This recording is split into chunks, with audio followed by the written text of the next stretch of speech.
Bonjour à toutes et à tous et bienvenue à celles et ceux qui nous rejoindraient à l'instant. En direct depuis la basilique Saint-Pierre de Rome, nous allons donc vivre cette messe présidée par le pape François, messe célébrée à l'intention des cardinaux et évêques défunts au cours des 12 derniers mois. Une liturgie célébrée à l'autel de la chaire de la basilique Vaticane et bien évidemment en présence d'un nombre extrêmement limité de participants. Seuls les cardinaux, à quelques exceptions près, seuls les cardinaux entourent donc aujourd'hui le Saint-Père.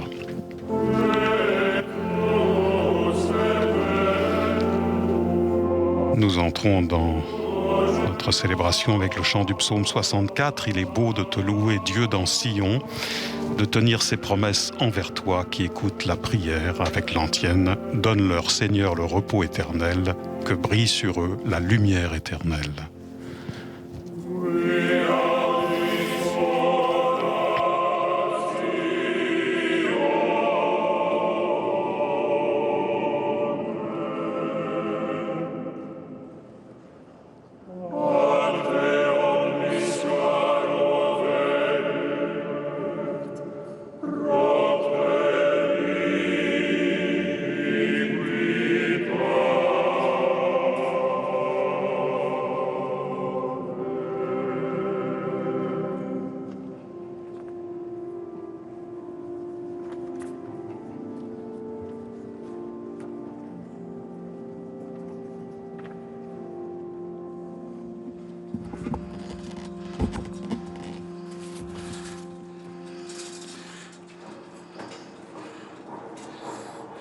In nomine Patris et Filii et Spiritus Sancti.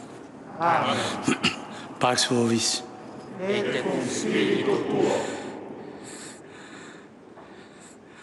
Fratres, agnoscamus peccata nostra, ut aptissimus a sacra mysteria celebranda.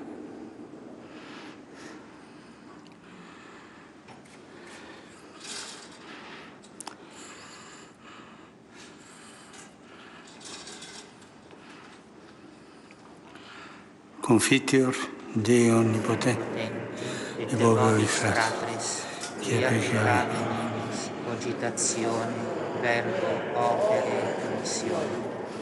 Mea culpa, mea maxima culpa. Ideo precor beata Mariam semper Virginum, omnes angelus et sanctus, et vobis orare pro me. Misericordiae nostri omnipotente Deus, et dimissis peccatis nostris, perducat nos ad vitam aeterna. Amen.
Oremus.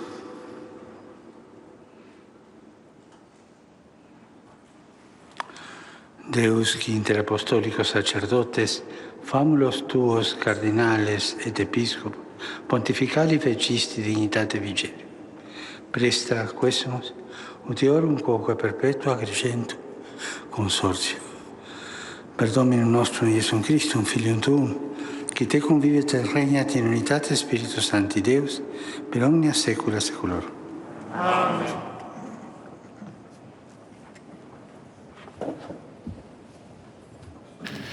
Nous entrons dans la liturgie de la parole de cette messe célébrée donc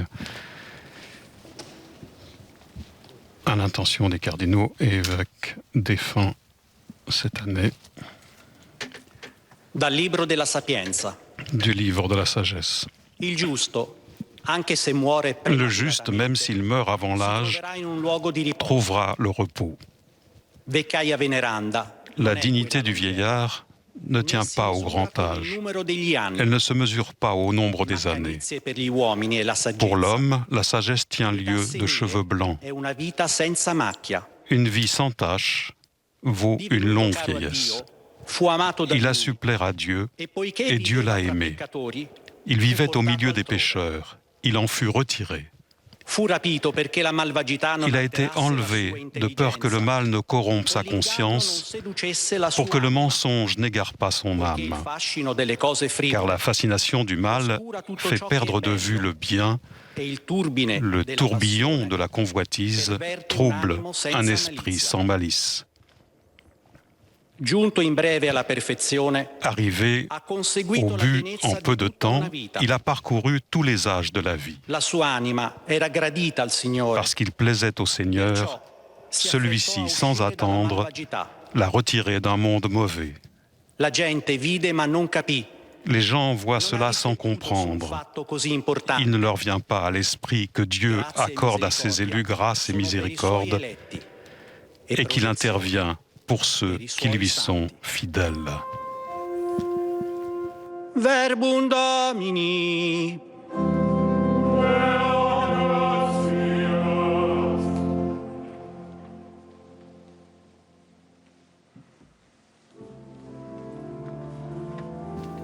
Le psaume responsorial, le psaume 24, « Rappelle-toi, Seigneur, ta tendresse, ton amour, qui est de toujours. » Chi spera in te, Signore, non resta deluso. Avec l'antienne, celui qui espère en toi, Seigneur, n'est pas déçu.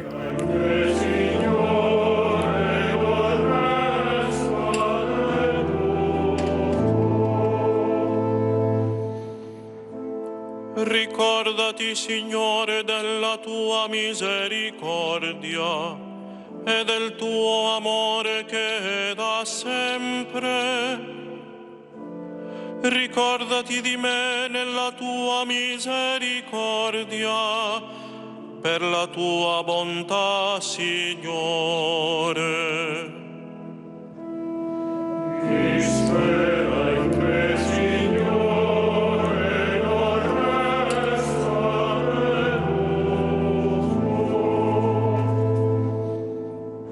Allarga il mio cuore angosciato, liberami dagli affanni. Vedi la mia povertà e la mia fatica e perdona tutti i miei peccati. Chi spera in te, Signore, non resta deluso.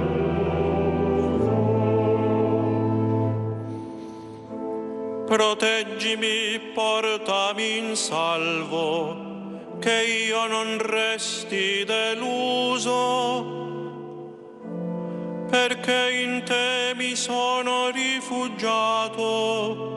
Mi proteggano integrità e rettitudine, perché in te ho sperato. Chi spera in te, Signore, non resta deluso.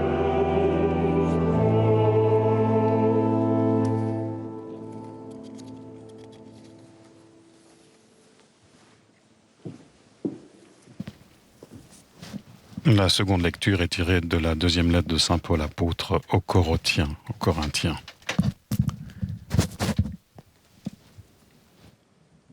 Dalla seconda lettera di San Paolo Apostolo ai Corinzi.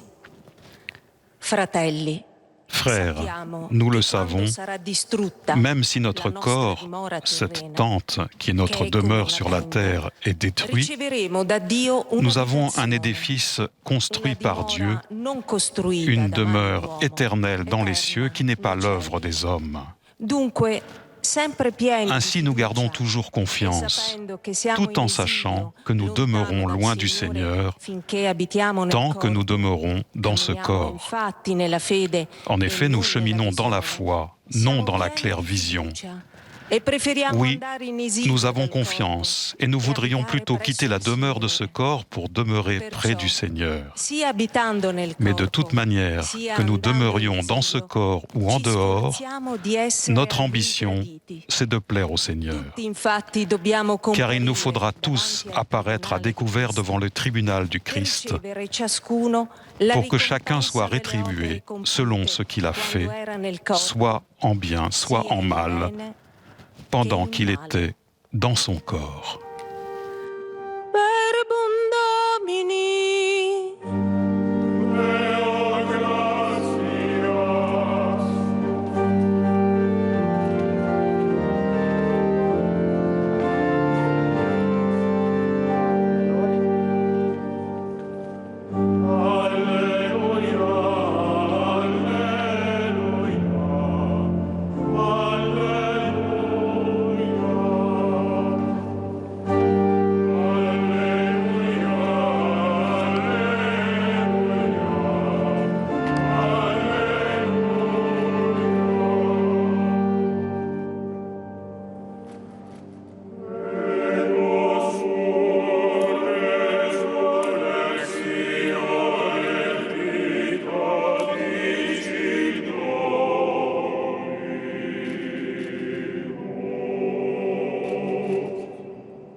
L'acclamation de l'Évangile, « Moi, je suis la résurrection et la vie, dit le Seigneur, qui croit en moi ne mourra jamais. »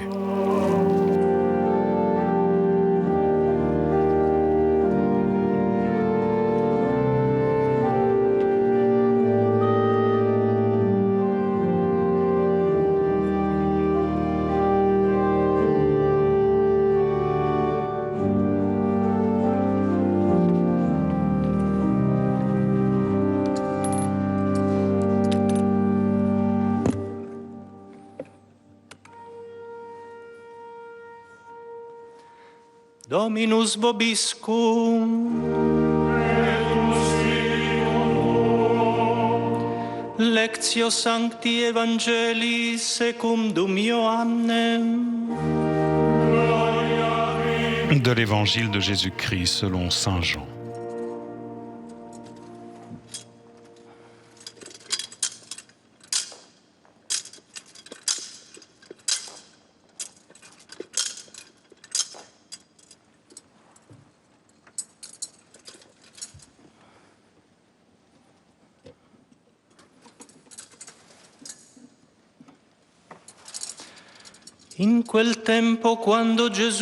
En ce temps-là, à son arrivée à Béthanie, Jésus trouva Lazare au tombeau depuis 4 jours déjà. Comme Béthanie était tout près de Jérusalem, à une distance de moins de 3 kilomètres, beaucoup de Juifs étaient venus réconforter Marthe et Marie au sujet de leur frère. Lorsque Marthe apprit l'arrivée de Jésus, elle partit à sa rencontre, tandis que Marie restait assise à la maison. Marthe dit à Jésus, « Seigneur, si tu avais été ici, mon frère ne serait pas mort. Mais maintenant encore, je le sais, tout ce que tu demanderas à Dieu, Dieu te l'accordera. » Jésus lui dit, « Ton frère ressuscitera. » Marthe reprit, « Je sais qu'il ressuscitera à la résurrection au dernier jour. » Jésus lui dit, « Moi, je suis la résurrection et la vie. Celui qui croit en moi, même s'il meurt, vivra. Quiconque vit et croit en moi ne mourra jamais. Crois-tu cela ? » Elle répondit, « Oui, Seigneur, je le crois. Tu es le Christ, le Fils de Dieu. Tu es celui qui vient dans le monde. » Verbum Domini.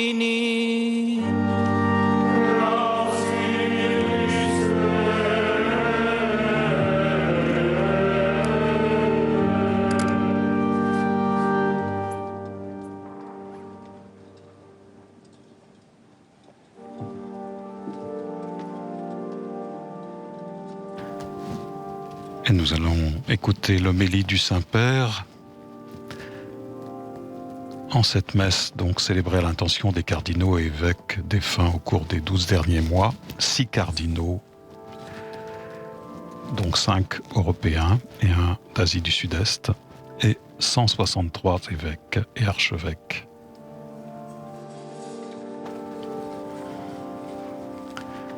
Parmi les évêques, 7 Français.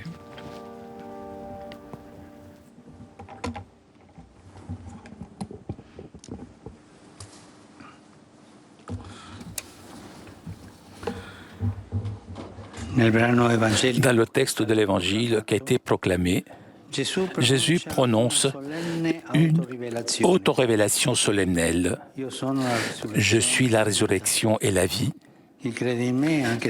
Quiconque vit et croit en moi ne mourra jamais. Qui vit et croit en moi ne mourra jamais. La grande lumière de ces paroles l'emporte sur l'obscurité causée par la mort de Lazare. Marthe accueille et avec une profession forte de foi déclare « Oui, Seigneur, je crois que tu es le Christ, le Fils de Dieu, celui qui vient dans le monde. » Les paroles de Jésus font passer l'espérance de Marthe du futur lointain au présent. La résurrection est proche d'elle, présente dans la personne du Christ. La révélation de Jésus nous interpelle, nous tous, aujourd'hui. Nous sommes appelés à croire en la résurrection, pas comme une sorte de mirage, mais comme un événement déjà présent qui nous implique de façon mystérieuse aujourd'hui déjà. Et toutefois, cette même foi de la résurrection n'ignore pas ni cache l'égarement que nous expérimentons devant la mort. Le Seigneur Jésus, en voyant pleurer les sœurs de Lazare et ceux qui étaient avec elle, non seulement n'a pas caché son émotion, mais Saint Jean ajoute, carrément, il est éclaté en larmes, puisque dans les péchés, il est pleinement solidaire avec nous. Il a expérimenté le drame du deuil, l'amertume des larmes versées pour la disparition d'une personne proche, chère. Mais cela ne diminue pas la lumière de vérité qui vient de sa révélation, dont la résurrection de Lazare a été un grand signe. Aujourd'hui, donc, ici, c'est à nous que le Seigneur répète « Je suis la résurrection et la vie ». Et il nous appelle à renouveler la foi, notre foi, en entrant dès maintenant dans la lumière de la résurrection. Quiconque vit et croit en moi ne mourra jamais. Est-ce que tu crois cela ? Lorsque ce saut advient, notre façon de voir les choses change. L'œil de la foi, en transcendant le visible, voit d'une certaine façon l'invisible. Tout événement est évalué à la lumière d'une autre dimension, celle de l'éternité. Et ce que l'on trouve dans le passage du livre de la sagesse, la mort avant l'âge d'un juste, est considérée dans une perspective différente par rapport à la perspective commune. Devenu cher à Dieu, il fut aimé par lui, et ensuite, puisqu'il vivait parmi les pécheurs, il fut amené ailleurs, puisque la méchanceté, afin que la méchanceté ne pouvait pas attirer son âme et qu'il ne pouvait pas salir son âme. Dans la vision de la foi, cette mort n'apparaît pas il apparaît comme un acte providentiel du Seigneur. Les pensées ne coïncident pas avec nos pensées. Par exemple, le même auteur sacré fait remarquer que, selon la perspective de Dieu, la vieillesse n'est pas la vieillesse longève et ne se mesure pas au nombre d'années. Mais ce qui est important pour l'homme, c'est la sagesse. Une vie de vieillesse, c'est une vie sans tache. Le dessein amoureux de Dieu pour ses fidèles échappe à tous ceux qui ont comme unique horizon la réalité mondaine. Donc, pour eux, comme nous avons entendu, on dit, ils verront la fin du sage, mais ils ne comprendront pas ce que Dieu avait décidé pour lui, ni pour quel but le Seigneur l'avait placé à l'abri. Priez aujourd'hui pour les cardinaux et les évêques défunts. Lors de cette dernière année, nous demandons au Seigneur de nous aider à en considérer de façon juste la parabole existentielle. Nous lui demandons de dissoudre cette tristesse négative qui parfois est en nous, comme si avec la mort tout se finissait. Il s'agit d'un sentiment qui est éloigné de la foi, qui s'ajoute à la peur humaine de devoir mourir et dont personne ne peut se dire exclu.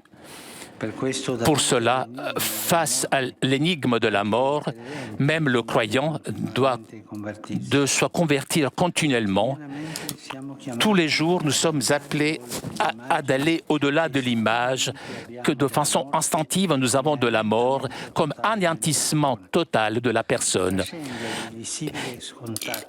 Il faut faire transcender le visible, les opinions communes, pour nous confier entièrement au Seigneur qui déclare « Je suis la résurrection et la vie. Celui qui croit en moi, même s'il meurt, il vivra. Quiconque vit et croit en moi ne mourra jamais. » Ces paroles, frères et sœurs, accueillies avec foi, font en sorte que la prière pour nos frères défunts est vraiment une prière chrétienne. Ils nous permettent aussi de voir une vision véritable, réaliste de leur existence, de comprendre le sens et la valeur du bien qu'ils ont réalisé, de leur force, de l'engagement et de l'amour donné de façon désintéressée, de comprendre ce que signifie vivre en souhaitant pas une patrie terrestre, mais une patrie meilleure, c'est-à-dire la patrie céleste. La prière de suffrage des défunts, élevée dans la confiance qu'ils vivent auprès de Dieu, disperse ses bénéfices même sur nous, pèlerins ici sur cette terre. Pèlerins sur cette terre, il nous éduque à une véritable vision de la vie. Il nous révèle le sens des souffrances qu'il faut nécessairement traverser pour entrer dans le royaume de Dieu. Il nous ouvre à la véritable liberté, nous mettant à la recherche de biens éternels. Nous approprions les paroles de l'apôtre. Nous aussi, nous sommes pleins de confiance, aussi bien dans notre corps, si, étant éloignés, nous nous efforçons d'être appréciés par lui. La vie d'un serviteur de l'Évangile se déroule autour du souhait d'arriver à faire tout ce que le Seigneur aime. C'est le critère de tous ses choix, de tous les pas qu'il faut réaliser.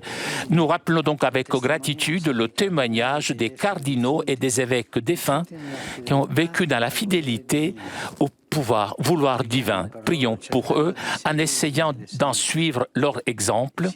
Le Seigneur diffuse toujours sous nous son esprit de sagesse, et tout particulièrement dans cette période d'épreuve, surtout dans les heures où le chemin devient plus difficile, et qu'il ne nous abandonne pas et qui reste avec nous, fidèle à sa promesse.